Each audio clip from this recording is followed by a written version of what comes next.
selamat pagi bagi kita semua.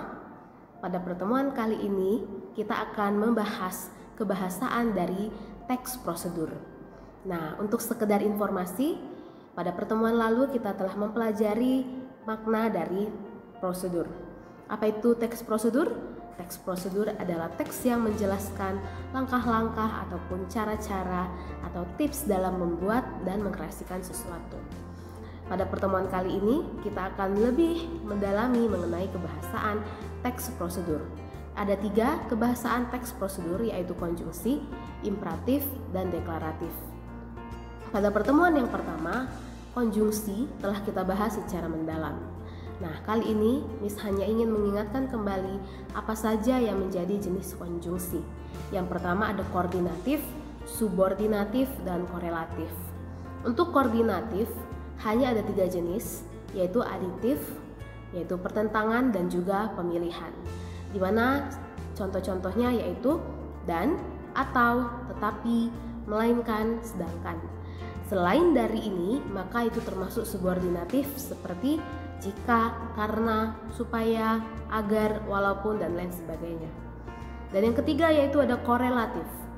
Korelatif berarti konjungsi yang tidak bisa dipisahkan antara satu konjungsi dengan konjungsi lainnya, seperti bukan pasangannya adalah melainkan, tidak pasangannya adalah tetapi, jangankan pasangannya adalah pun, demikian pasangannya adalah sehingga, dan masih banyak contoh-contoh korelatif lainnya.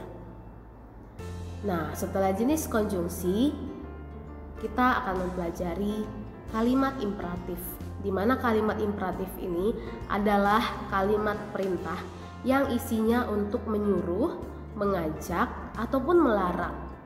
Nah, contoh di dalam prosedur seringkali kita mengatakan tuangkan, ya, jangan, tunggu beberapa menit, diamkan hingga dingin. Nah, kemudian ada potong secara dadu, ambillah, gunakan, dan lain sebagainya. Ada juga jika ada tips, pakailah dengan rapi atau biarkan mendidih jika prosedurnya adalah prosedur memasak. Nah, ingat imperatif adalah kalimat perintah, menyuruh, mengajak, maupun melarang. Dan yang ketiga atau yang menjadi yang terakhir yaitu kalimat deklaratif. Kalimat deklaratif disebut juga dengan kalimat berita atau kalimat pernyataan. Contohnya, Dalgona Coffee adalah sebuah minuman kekinian yang dikreasikan dengan kopi dan susu. Itu menyatakan sesuatu, memberikan pengertian dari Dalgona Coffee itu apa. Nah, kemudian ada lagi contohnya, sarapan pagi sangat penting untuk energi tubuh. Itu adalah sebuah pernyataan. Kemudian, dan yang terakhir, boba terbuat dari tepung kanji dan gula merah yang dibentuk bulat kecil. Ini semua adalah kalimat berita. Kalimat yang menyatakan sesuatu, memberikan pernyataan. Jadi bentuknya tidak tanda tanya, tidak juga suruhan ataupun perintah, melainkan hanya menyatakan sesuatu.